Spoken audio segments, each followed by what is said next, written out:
तो वो पैदा हुआ तो वो अंधा था। आसपास के लोगों ने ये देखकर उसके माँ बाप को कहा कि ये तो किसी बोझ से कम नहीं है, इसे तो मार देना चाहिए।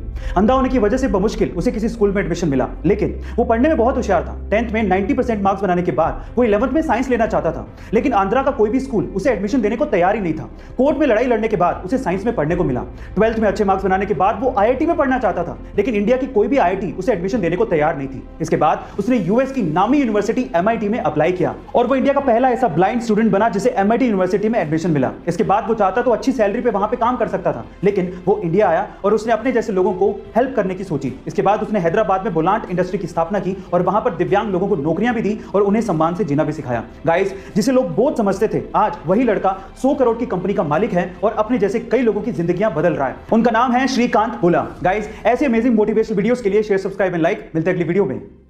हमारे देश में क्रिकेट बहुत ज्यादा पॉपुलर है और कभी कभार ग्राउंड पे खिलाड़ियों के बीच की कंट्रोवर्सी इसे और ज्यादा पॉपुलर बना देती है। गाइस, आपने क्रिकेट के ग्राउंड पे बहुत बार खिलाड़ियों को आपस में भिड़ते और उन्हें आपस में गाली देते या अपशब्द बोलते देखा होगा, लेकिन क्या आपको पता है कि एक खेल का टूर्नामेंट ऐसा भी है जहां पर खिलाड़ी आपस में एक दूसरे को गाली नहीं दे सकते।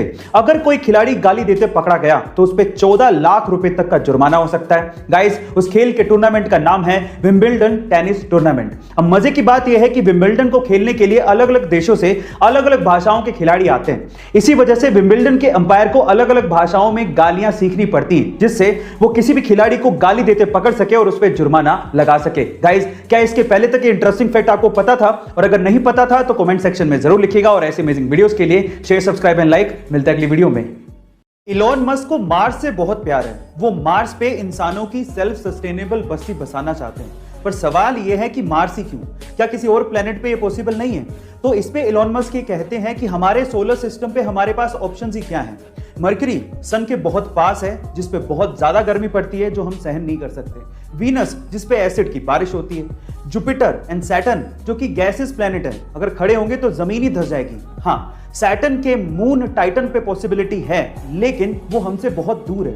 अर्थ का मून, इस पे वायुमंडल ही नहीं है, तो ले दे के हमारे पास सबसे अच्छा ऑप्शन मार्स ही है। गाइस, इसीलिए एलॉन मस्क मार्स पे इंसानों की बस्ती बसाना चाहते हैं।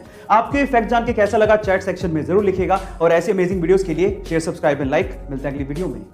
अभी हाल ही में जब हैदराबाद में भयंकर बारिश हो रही थी तो वहां पर IT सेक्टर में काम करने वाले रोबिन मुकेश को चाय की तलब हुई, क्योंकि उनका ऑफिस शुरू होने वाला था। इसीलिए अपनी चाय की तलब को मिटाने के लिए उन्होंने जोमेटो पर चाय ऑर्डर कर दी, लेकिन उसके बाद जो हुआ वो हैरान कर देने वाला था। गाइस, इतनी बारिश में महज 15 मिनट के अंदर मोहम्मद अकील नाम का एक डिलीवरी बॉय चाय लेकर पहुंच गया।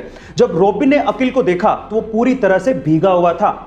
इतनी मेहनत देख के रोबिन ने अकील के लिए फंड रेज करना शुरू किया और देखते ही देखते 73,000 रुपया इकट्ठा हो गया, जिसमें से 30,000 रुपया एक अमेरिकी महिला ने डोनेट किया था। गाइस, अब इतनी मेहनत अगर कोई करेगा तो ये इनाम तो बनता ही है। हमें भी इन डिलीवरी बॉयज की हमेशा रिस्पेक्ट करनी चाहिए, जो कि बिना मौसम देखे आपके पेट की भूख मिटाते हैं। गाइस, आपको ये जान के कैसा लगा कमेंट सेक्शन में जरूर लिखिएगा और ऐसे अमेजिंग वीडियोस के लिए शेयर, सब्सक्राइब एंड लाइक। मिलते हैं अगली वीडियो में। जब कंपनियां अपने प्रोडक्ट की मार्केटिंग कुछ अलग तरीके से करती हैं तो उनके प्रोडक्ट के बिकने के चांसेस उतने ही ज्यादा होते हैं, क्योंकि मार्केटिंग एक तरह की आर्ट है। और कुछ ऐसा ही किया प्यूमा ने। जब 1970 के फुटबॉल वर्ल्ड कप में प्यूमा ने पेले को, जो कि फुटबॉल के महानतम खिलाड़ियों में से एक हैं, उन्हें ग्राउंड पे सिर्फ अपने जूतों के लेसेस बांधने के लिए $1,20,000 दिए, जो कि आज के लगभग 7 करोड़ रुपए होते हैं। गाइस, क्योंकि प्यूमा ये जानती थी कि स्टार खिलाड़ी पेले जब अपने जूतों के लेसेस ग्राउंड पे बांधेंगे तो सारी दुनिया की नजर उनके जूतों पर जरूर जाएगी, और जब स्टार कुछ पहनता है तो उसको लोग खरीदते हैं और वो प्रोडक्ट अपने आप सुर्खियों में आ ही जाता है। गाइस, आपको प्यूमा की ये स्ट्रेटजी कैसे लगी कमेंट सेक्शन में जरूर लिखिएगा और ऐसे अमेजिंग वीडियोस के लिए शेयर, सब्सक्राइब एंड लाइक। मिलते हैं अगली वीडियो में।